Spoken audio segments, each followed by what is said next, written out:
This is a battle in the blue tournament between the TehPwner of the SITH clan and Blademaster of the Wolf clan.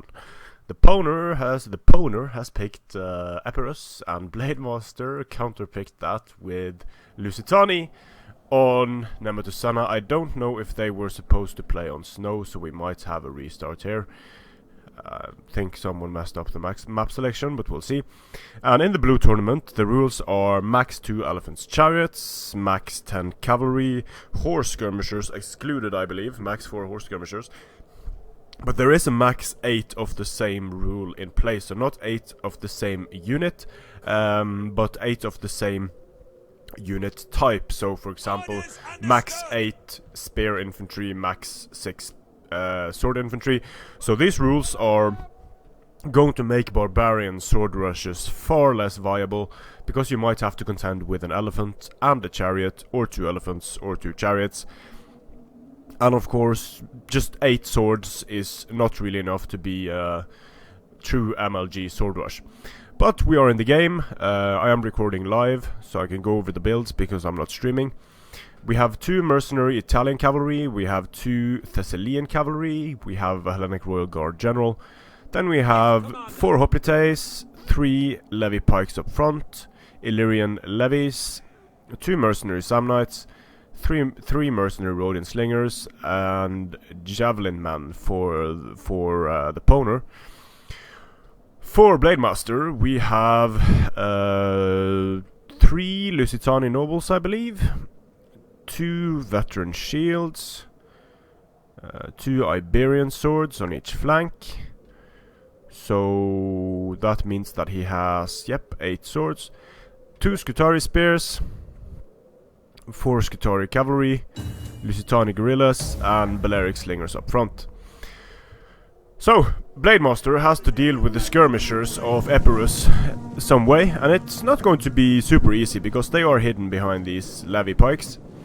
So a frontal cavalry charge isn't going to do it unless the TehPwner forgets to turn on his phalanx mode. So these skirmishers of the TehPwner are going to defeat the Balearic slingers of Blademaster fairly comfortably. The mercenary Rhodians are slightly better than the Balearics.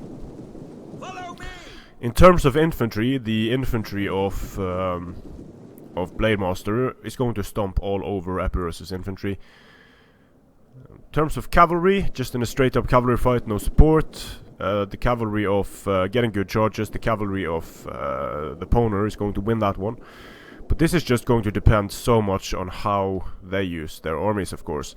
The more solid army belongs to the TehPwner, but he also is less mobile than Blademaster. He needs to sort of protect a significant part of his army behind these levy pikes, and that means that he is prone to being surrounded. Like we see here, Blademaster is constantly moving towards the flanks of the TehPwner. So if the TehPwner micros well here and just mirrors the movements of Blademaster, it could get difficult for him, but Blademaster could just split up his forces and move around both sides. Like if Blademaster decided to move around like this and just avoid the center, then that could have been effective.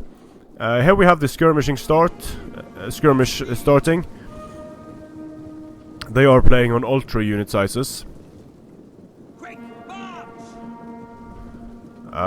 Some reorganizing of Blademaster's units here, which is going to cause some casualties to him.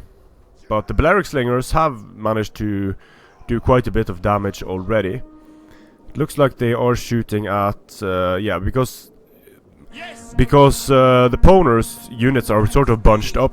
Then he's taking casualties on multiple units at once, and he's not able to focus fire very effectively.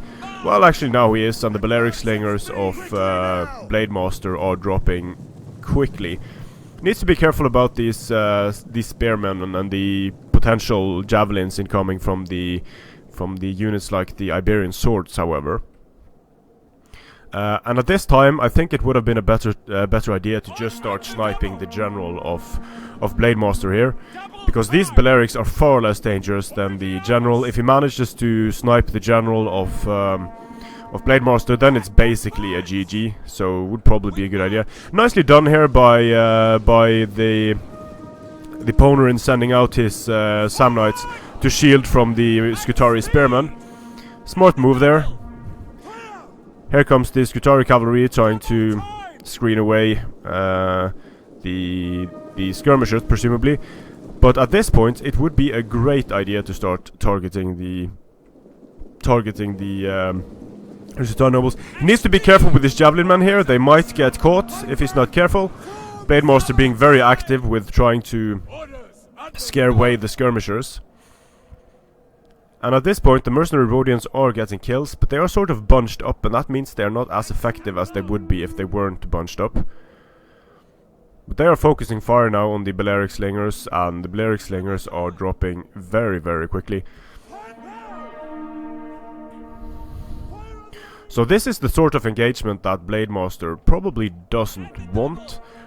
It is good for him that he's able to take down both pikemen and mercenary Rhodian slingers, because these mercenary Rhodian slingers are not being effective at all. It's more dangerous for Blademaster for these skirmishers to be alive in the late game than it is for the Powner.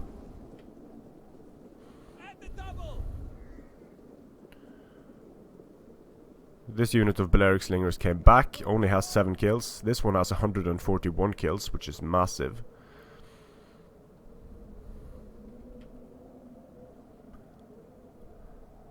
Reload with haste. Quick reload being popped for both sides.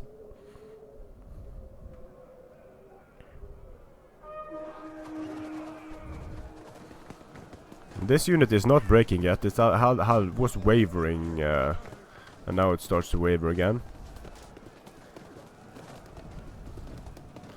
So here we have the units sort of reforming, and now they are moving back. But I still think it would have been a great idea for...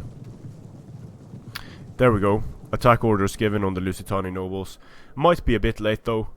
Blademaster is going to move his men into loose formation, but I think doing as much damage as possible to these Lusitani nobles is a good idea by the Powner.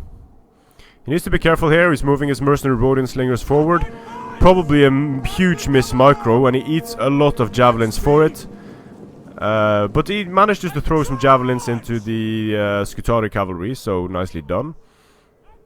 The Lusitani nobles are dropping quickly, even though they are in loose formation.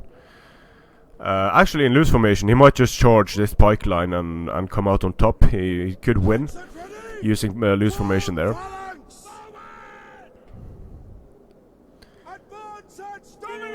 Skirmishers are doing so much damage to the Lusitani nobles. But now Blademaster is starting to surround here, and this isolated flank here, this Hoplite flank, is going to get absolutely destroyed by the Lusitani nobles here unless they pull back. So they really need to start pulling back. The damage needs to start happening with the he really needs to snipe the general. Now he's moving his skirmishers around and not really doing a lot of damage. Cavalry coming in, fighting against the Hoplites here. The Hoplites up against veteran shield warriors are going to do horribly bad. There is no cavalry support incoming for the Powner. These mercenary Sam Knights are going to get ganged up on by several units. And the pikes are not in immediate support here. It would have been very beneficial if they were. Lusitani nobles still taking a lot of damage from skirmishers. And overall, these engagements, like here, these levy pikemen are not running up to support the main engagement, and that means that the Powner is just going to lose so many of his Hoplites. The Lusitani nobles are losing men, but the question is if they're losing them fast enough, because in the center here, if he wants to, Blademaster is going to be able to push through this gap with his cavalry. But it looks like he didn't go for it. Riders, advance! And the cavalry of TehPwner has done nothing so far. Now it's going to start charging into the Skirmish Cavalry. They should do decently well against Skirmish Cavalry.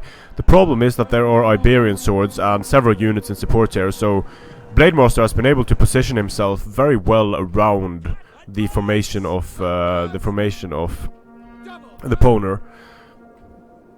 Could lose his general though, but could lose his general. Going to pull it out, but these skirmishers are just there for the taking for any cavalry that wants it. The Iberian swords are going down to Thessalian cavalry. Scutari spears here with counter cavalry tactics. The Thessalian cavalry needs to get out, but it's not being pulled out in time. So overall, this looks good for Blademaster. Now he managed to push his cavalry through the gap here and get at the javelin man.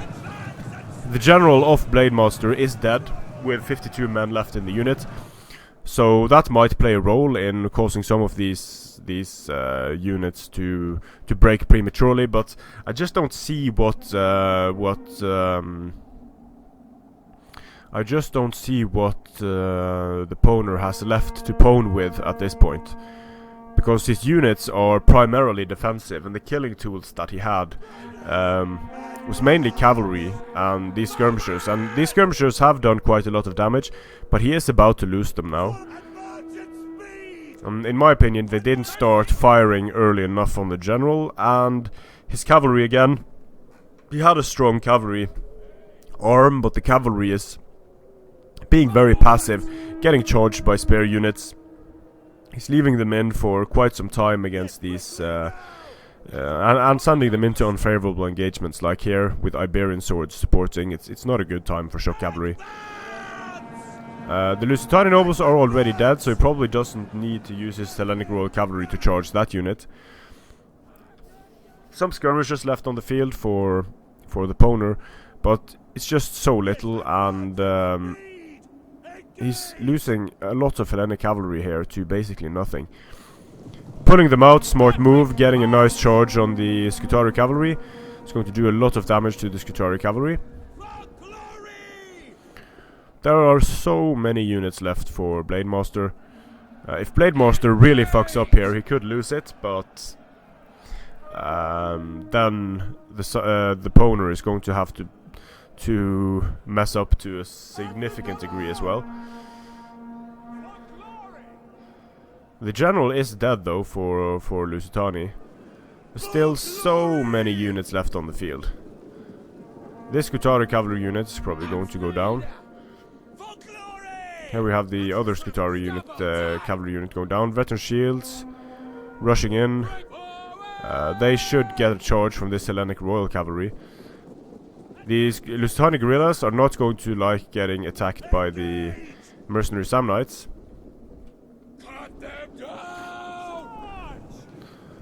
And the cavalry of the Hellenic Royal Cavalry here charging into the Lusitani guerrillas instead of chasing away these veteran shields. Maybe just to stop them so that the mercenary Samnites could catch them here. It looks like the Skutari cavalry is able to grind it out against the mercenary Italian cavalry, even though the general is dead, so nicely done by them. But I do not like that. I do not like that the TehPwner is not supporting his skirmishers over here with the cavalry. These Lusitani guerrillas are not as important as the skirmishers over here. So now this one cavalry unit might just be able to rush in and take care of the skirmishers. I don't know how much ammunition these skirmishers have left, but even if they have some, they are super important for the TehPwner. And even just keeping them for the balance of power effects would probably be very beneficial. This is just complete waste, in my opinion. He could have just taken out this unit with this Hellenic Royal Cavalry. Instead, he's going to send his Hellenic Royal Cavalry into a unit that has counter cavalry tactics. Don't like that at all. And this very depleted unit of Skutari cavalry is going to be able to clean up a lot of those skirmishers, and that is going to be horrible for the balance of power for the Powner, but of course good for Blademaster.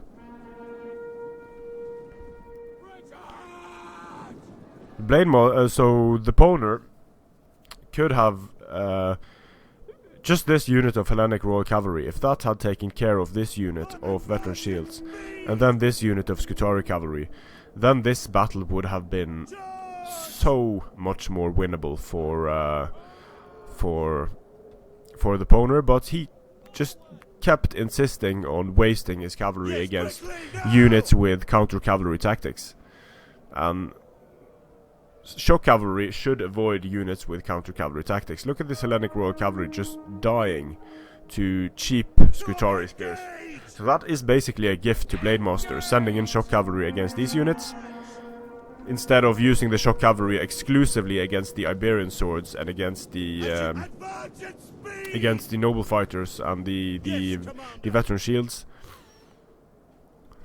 Levy pikes with a lot of kills here, but still, I mean, not firing at the general earlier, and not supporting his skirmishers, because the skirmishers still have ammunition.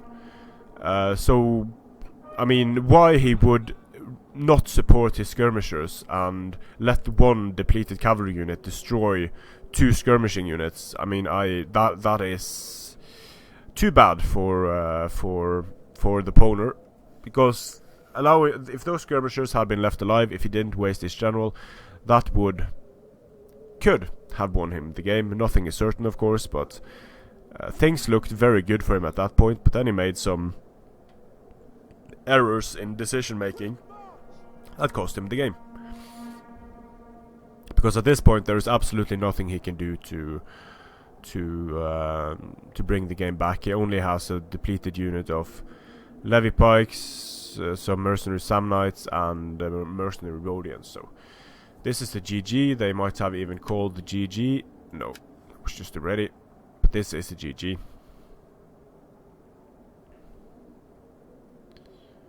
And also the javelin men were a bit of a peculiar choice there, instead of more long-range firepower. Even archers can be awesome against the Lusitani. Cretan archers absolutely destroy Lusitani, but Rhodians are good as well.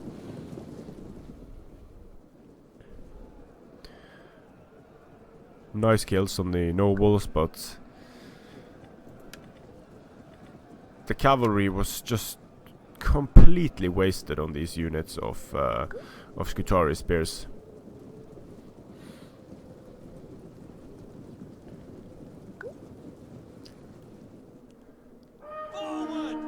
So looks like Blademaster won that battle. Congrats to him. A good game to both players. He advances to the second round. I believe this was a best of 1 in the first round, because there are a shitload of players in the tournament. There are 64 players.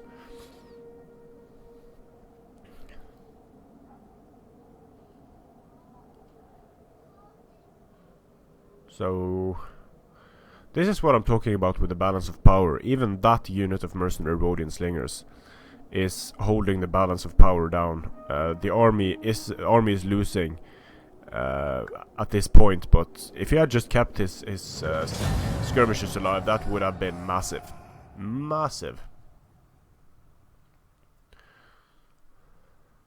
But I mean, it's always much easier to just sit back and say what the player should have done rather than doing it yourself. So nice kills on the skirmishers. You can see how significant that the cavalry was wasted to a significant degree for the Powner. Some good kills on these levy pikes, but overall the veteran shields and the Lusitani nobles just get too many kills in this case. So strength and honor.